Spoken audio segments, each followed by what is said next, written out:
Jangan lupa subscribe.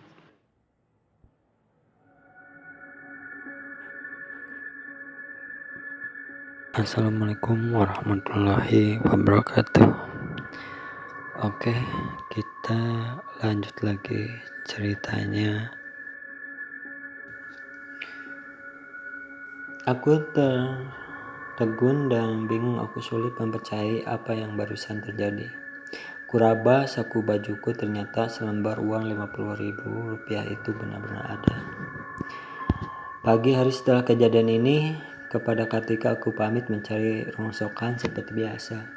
Tapi sebenarnya aku tidak mencari rongsokan. Aku masih bingung dengan cemas bila teringat kejadian semalam. Apa sebenarnya maksud uang ini? Batinku sambil memegang uang sebesar Rp50.000.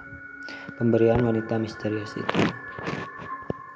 Meski pada awalnya sekedar mencoba-coba, akhirnya kubelanjakan juga uang itu ke sebuah warung. Aku membeli beras, minyak goreng, telur, dan beberapa makanan ringan untuk cemilan istriku.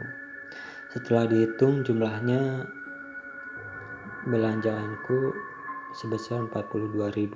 Jadi aku masih menerima kembalian Rp8.000. Sesampainya di rumah, bukan main senangnya istriku. Dia menyebutku dengan rasa syukur. Alhamdulillah, akhirnya Mas Danu dapat rezeki kan, ucap ketika memanjatkan rasa syukurnya. Aku tersenyum pura-pura ikut mengucapkan syukur. Dalam hati aku tetap berniat akan berusaha untuk menjaga rahasia ini. Setelah menyerahkan belanja itu kepada Kartika, aku bergegas mandi. Saat ku lepas bajuku, tiba-tiba uang yang Rp50.000 itu jatuh dari saku bajuku. Aku terpana dibuatnya. Aneh bukan, uang itu sudah habis kubelanjakan. Lantas kenapa bisa balik lagi ke saku bajuku? Lambat laun akhirnya aku mulai menyadari bahwa uang Rp50.000 ini pemberian makhluk misterius itu memang bukanlah sembarangan uang. Mungkinkah ini adalah uang siluman? Atau mungkin pula ini yang dinamakan uang balik? Pada awalnya batinku gelisah karena kenyataan ini, namun celakanya lambat laun aku malah menikmati keanehan ini. Mungkin karena semakin hari uangku semakin banyak. Bayangkan saja, setiap kali aku belanja, uangku pasti kembali utuh. Bukan hanya barang yang kembali yang kuterima, tapi sekaligus juga uang kembaliannya. Untuk menghindari kecurigaan istriku, aku berdalih bisnis barang antik dengan orang kaya. Karena ketulusan cintanya, istriku percaya saja dengan kebohonganku. Berkat uang balik itu, dalam waktu yang tidak terlalu lama, aku mampu membeli rumah, sawah, dan beberapa area tanah yang cukup luas. Pekarangan yang luas tersebut aku kapling-kapling menjadi rumah, kemudian aku jual per unit. Maka jangan heran bila akhirnya aku mampu membeli mobil, juga rumah mewah beserta isinya. Tahukah, ada suatu hal yang harus kulakukan untuk mempertahankan kekayaan yang kumiliki. Setiap malam Jumat Legi, aku harus melayani istri goibku yang bersemayam di sumur tua belakang rumah kami. Istri gelapku ini bernama Putri Sanca. Dia berasal dari bangsa lembut. Dari Putri Sanca tersebut kekayaan kami bersumber. Sampai sejauh ini, Kartika, yaitu istriku, tidak pernah tahu sepak terjangku. Dalam hati sebenarnya aku merasa berdosa, tapi biarlah semua ini menjadi rahasia hidupku. Terlepas dari semua itu, setiap toko atau warung yang baru aku beli, entah itu beli semen, emas, atau apa saja, uang dariku pasti hilang tak berbekas. Dan uang itu sebenarnya tidak hilang, tapi uang itu kembali padaku. Memang banyak orang yang curiga padaku, tapi mereka tidak bisa membuktikan kecurigaannya. Gitu.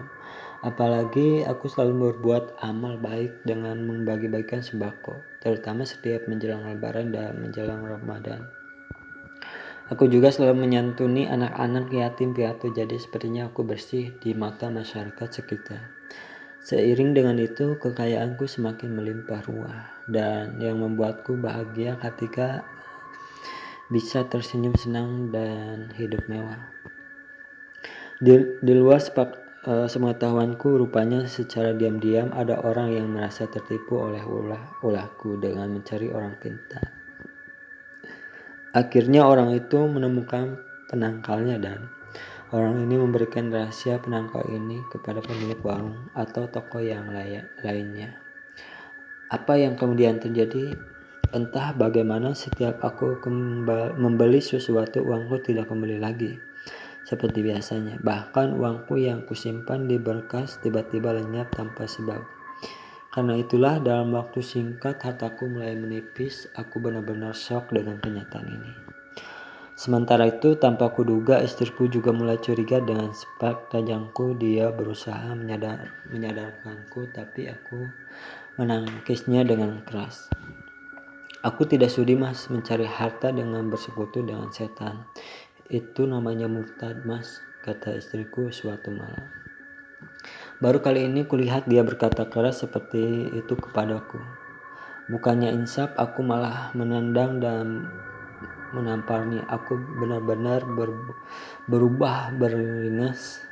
Terlebih setelah tahu kalau istriku ternyata mencari orang pintar dan menyuruh orang untuk menguburkan uangku di kuburan. Setelah mengetahui perbuatan ketika ini dengan kejam, ku injak-injak tubuhnya untuk para tetangga segera menolongnya. Kalau tidak mungkin aku telah membunuh istriku sendiri. Dengan kalap aku berlari menuju sumur tua tempat Putri Sencana. Aku berteriak-teriak memanggil namanya. Keluar Putri Sencana, tolong aku, beri aku uang. Aku tidak ingin jatuh miskin. Aku tidak ingin jadi kere. Pintaku menghibah. Tiba-tiba dari dalam sumur tua tersebut keluar seorang nenek renta berbaju kompang-kamping dan berbau anyir.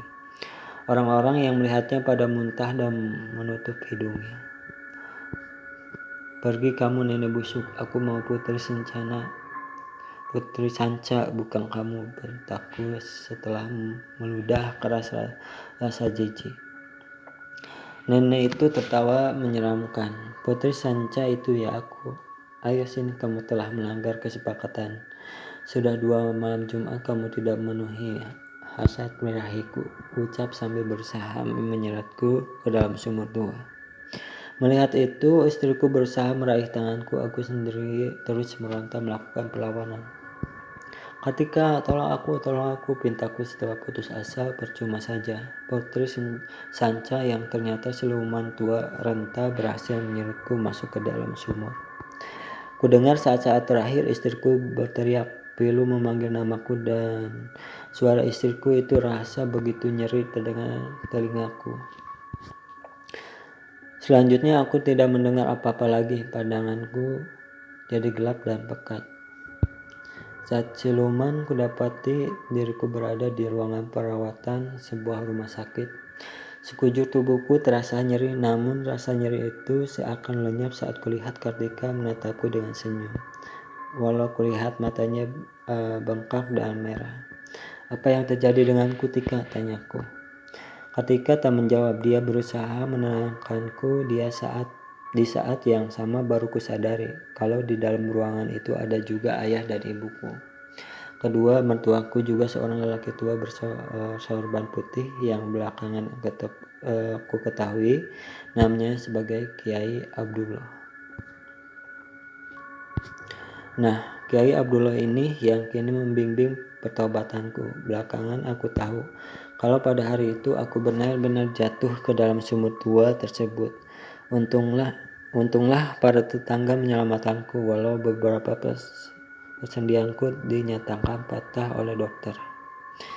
Kini aku telah sembuh dan sehat walafiat. Satu hal yang paling kusyukuri, Allah Subhanahu wa Ta'ala masih memberiku panjang umur sehingga aku bisa melakukan taubat nasuha walau kekayaanku telah habis. Namun aku bersyukur sebab masih memiliki iman Islam, dan aku juga masih bisa merasa bangga sebab memiliki istri solehah seperti Kartika. Itulah cerita untuk malam hari ini. Semoga kalian suka dengan cerita di channel ini. Tinggalkan like, comment, share, dan subscribe. Dan jangan lupa juga nyalain loncengnya biar gak ketinggalan jika ada video-video baru di channel ini. Terima kasih. Assalamualaikum warahmatullahi wabarakatuh.